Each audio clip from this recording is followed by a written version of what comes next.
This story is titled, My Wife Cheated on Me with a Coworker, and his wife came to my house to show me the evidence. But in the end, we made a similar video ourselves, because she pulled off my shirt and, hey Reddit, I need to tell what might be the hardest story of my life. My name is Andrew, I'm 28, and I live in San Jose. My wife Lisa cheated on me with her college friend, and I'm writing this down to try to clear my head. Maybe putting everything into words will help me figure it all out. I apologize in advance if my thoughts seem to jump around. I'm basically typing everything as it comes to my mind, like a stream of consciousness or whatever you want to call it. Lisa and I had been together for 14 beautiful years. We have 3 perfect children together, and I still vividly remember proposing to her. I did it before she got pregnant with our first child. We had the baby before getting officially married, which is pretty normal in our area. Everyone around here seems to do it that way. Starting a new life with a baby hit us hard. We were so young back then. Me at 28 and her at 26. Suddenly, we couldn't hang out with friends anymore. Everything changed overnight. But our love was incredibly strong, and life felt perfect even with all the challenges we faced. Sure, we had small fights. We were both super tired from taking care of our little one, but we were truly happy together. We had our ups and downs like any other couple, but there was nothing we couldn't work through. We always managed to forgive each other and find our way back to love. We lived like that for 2 years straight. We didn't have the time or money for official wedding stuff, but I didn't really care about paper marriage anyway. I just wanted to be with her forever. That's all that mattered to us. When our first kid got a bit older, we had a serious talk about having another baby. We both had always dreamed of having at least 2 children, and Lisa got pregnant pretty quickly after we made that decision. We were absolutely over the moon about it. Then came the time for the first ultrasound. I remember the doctor looking at the screen with this weird smile. My heart almost stopped when she told us the news. Twins. I actually almost passed out right there in the examination room. So many emotions hit me at once, and my brain went into complete overdrive. I started calculating everything instantly. 2 babies plus our toddler meant we'd need a bigger house and a bigger car too. I'd have to push for a promotion at work to get more money to cover everything. Despite all these crazy thoughts racing through my mind, we were actually really happy about having twins. We thought more kids meant more joy. God, we were so naive about that. When the twins finally arrived, reality hit us like a truck. Taking care of 2 newborns at once, plus our older kid who still needed attention, was absolutely brutal. I'm pretty sure that's when the burnout started for both of us. We were mentally and physically exhausted, never getting enough sleep, and barely had time for our relationship anymore. But despite everything, we still believed in us. We thought this was the life we wanted, and kept telling ourselves we could handle it because we loved each other, and because we loved our children. We truly believed we could get through anything together. And somehow, we did manage to survive those early days. But the fighting started getting worse.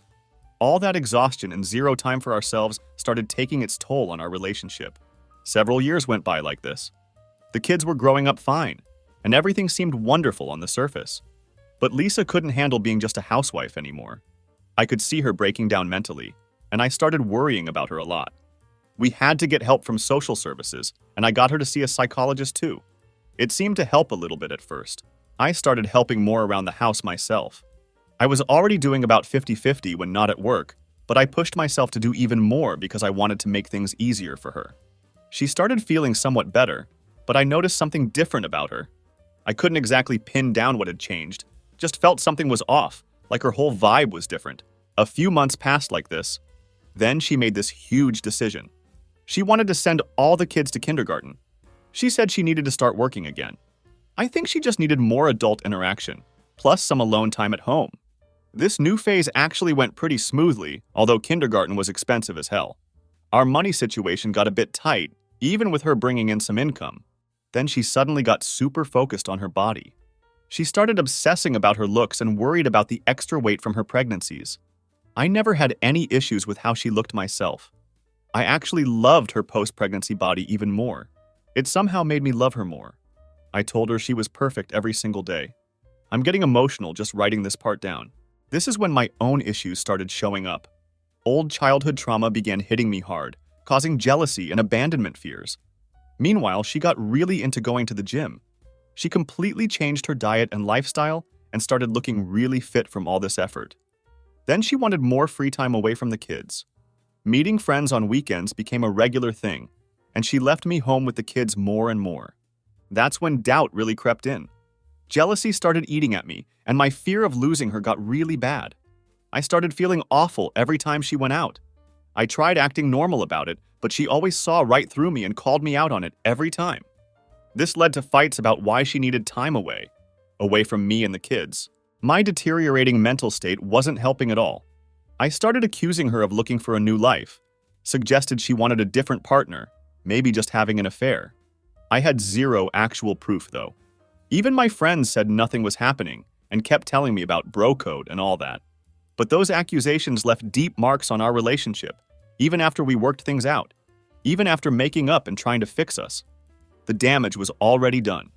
We started working on fixing our relationship, trying to balance everything with the kids and work. I thought things were getting better, at least from my perspective. Now I know she didn't feel the same way. She told me later that she only stayed for the kids. She said she was happy about having children and didn't want to break up the family. This went on for several years. I was living in my own happy bubble while she was just pretending everything was fine. She later admitted there were genuine happy moments, but said my accusations were always in the back of her mind. She couldn't feel completely safe with me anymore, but still kept living this way for our kids' sake. Then she dropped a bomb on me. She had applied to college to advance her career. She didn't even ask me about it first. A major decision affecting our finances. Still, we worked it out after some talks and found a way for her to study and work together. When her first semester started, I tried to be the supportive husband. I bought her a new laptop as a good luck gift and got her a nice backpack too. She seemed really happy with her studies. Too happy, maybe. I started feeling like an outsider in her life. The old doubts came creeping back. I started noticing changes in her behavior. She was acting different when home with me, kind of dismissive when I tried talking, not really listening anymore. Little things were adding up. I noticed how excited she got about school. She had to go to another city once a month, while the rest of her coursework consisted of online lectures. After a few months, I noticed something else. She was constantly texting someone. Every time I walked into the room, she'd quickly hide her phone screen. The moment I left, she'd go back to texting. My mental health started spiraling again, and my suspicions were getting stronger every day. Then one night, I checked her phone. We had an open phone policy anyway. I found texts with some guy. Nothing explicitly sexual, but definitely flirty stuff. My mind just went completely blank. I saw red flags everywhere and we had a massive fight about it. It took 2 weeks of talking it through, but somehow she convinced me they were just friends. She said all those heart emojis meant nothing and claimed she used them with everyone. I was stupid enough to believe her. We made up again and agreed to work on our relationship more. The next day, she had to go to school again. We talked about trust before her train left. She promised nothing was happening and said nothing would happen there, that she was just going to study, that's all. She left for 3 days while I stayed home with the kids and work.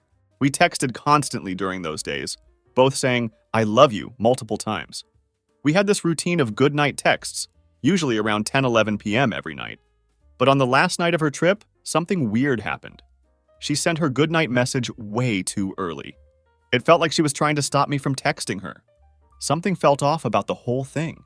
I tried ignoring the weird feeling, but I couldn't sleep. The thought kept bugging me, and doubt started crawling back. I sent her a message around midnight, telling her how weird her early goodnight felt. We had an agreement to share concerns immediately. We didn't want things bottling up inside. She didn't respond right away. I woke up in the middle of the night to check my phone. Finally, I got a message from her around 1 a.m. She said everything was fine, that she was just hanging with classmates. She claimed they were at a restaurant first, then moved to a pub. That's why she texted early, she explained. She ended her message with, "Good night, darling. Love you so much," and added that she needed a shower before her morning lecture. I told myself it made sense. Sometimes parties do run late. The next day, I went to pick her up from the station. We hugged when she arrived, and I tried to kiss her, but she turned her head slightly away. It was another weird moment, but I didn't think too much about it then. We went home together, put the kids to bed, and got into bed ourselves. I tried cuddling close, but she suddenly turned away, saying it was too hot to be close. I told myself that happens sometimes and just held her hand instead. We fell asleep like that. The next day was her brother's daughter's christening. Everything seemed normal between us. It was a beautiful ceremony, and the kids loved it, especially the cake afterwards. It was a long day overall. We had to wake up early, get everyone dressed nice, and by the time we finally got home, we were tired. I lay down on the sofa and asked her to join me for a quick nap. She came into my arms. I can't remember exactly what I said next, but suddenly she says we need to talk. She suggested walking the dog so the kids wouldn't hear. I started worrying right there. We didn't even make it out the door before she started crying, saying she felt terrible. That's when it hit me. She confessed to cheating with that guy. My whole world collapsed. I fell to my knees right there and felt physically sick. Then rage took over. I started screaming so loud I'm pretty sure the whole neighborhood heard. She kept apologizing the whole time. It was the first time I ever told her to go screw herself. I had never spoken to her like that before. I got back home feeling completely lost. She called her mom immediately and asked her to take the kids for the night. We had an agreement never to argue about serious stuff in front of the kids. We wanted to give them the best childhood possible. Her mom came to get the kids, and after they left, I completely broke down. I fell to the ground crying and screaming. I can barely remember everything from that evening. I just remember repeating the same things over and over. How I gave everything to this family. Gave my life, all my money, all my time, everything for their well-being. And this is how she repays me. She said she wanted to try fixing things, that it was my decision if I still wanted her, if I wanted to try fixing everything. It took me weeks to think it through. I kept thinking about our family, about our history together, all the moments we shared over the years. I finally decided I was willing to try. But during those weeks, she had time to think too. She had sessions with psychologists and came to a different conclusion. She told me she doesn't want to try anymore. Her therapists told her something important. They said she wouldn't have cheated if our relationship was solid. I know that's true, but we were supposed to work on it. She just couldn't wait. That other guy was apparently irresistible. I found out more painful details. That goodnight message she sent was right after having sex with him. He went back to his hotel room then, and she needed a shower to clean up. Yes, I asked about all that. She told me everything I wanted to know. What kills me most is what she said next. She told me her love started fading after my first cheating accusations. She hasn't truly loved me for several years and just kept pretending for the kids' sake. Now she wants a complete breakup. It hurts even more because I still love her. Love her the same as when we first fell in love. It destroys me hearing she doesn't love me anymore. We haven't told the kids about the breakup yet, though I think our oldest one senses something wrong between us. I still have access to her phone and saw she's still texting another guy, sending clearly romantic messages now. She's basically leaving me for him. I tried confronting her about it. I asked her to just admit it, that she wants a relationship with this new guy. She won't admit it, but I know she's falling for him, or maybe already has. She wants to see where it leads. I don't know why this bothers me so much. I feel like she needs to tell me to my face. Just be honest, like adults should. She says I'm being childish about it. She says I'm paranoid, accuses me of trying to blame her, and says I just want to make her angry. But I need to know for practical reasons. I need to know if this guy will be part of my kids' lives. I don't even know who this idiot is, and I don't want to know either, but I have to think about my kids. I tried everything to save us. I showed her old pictures, reminded her of our good years, all our happiness and love, all the wonderful moments we shared together. But that was before she said she wanted the breakup. Now she barely talks to me and won't let me touch her at all. It kills me inside because I should hate her. I should hate her for what she did, but I still love her so much. I don't think I can ever love anyone this way again. She was my everything, my soulmate. I feel so sad about how I treated her when I was fighting my own demons. I wish I could go back in time and change everything. This is the story of my relationship, the story of the love of my life, and how I couldn't make her happy. Even though she gave up on us in the end, I'm crying now thinking about telling the kids. It's going to be the hardest thing ever. I hope everything gets better with time. I hope the kids adapt to the new living situation. Thanks for listening to all this. It feels good to share. A message to everyone. Love each other. There's still good in this world, even when everything seems dark. Try to get strength from your children. They give me positive energy. They are the most important thing in the world. They are the future. That's all I have left now.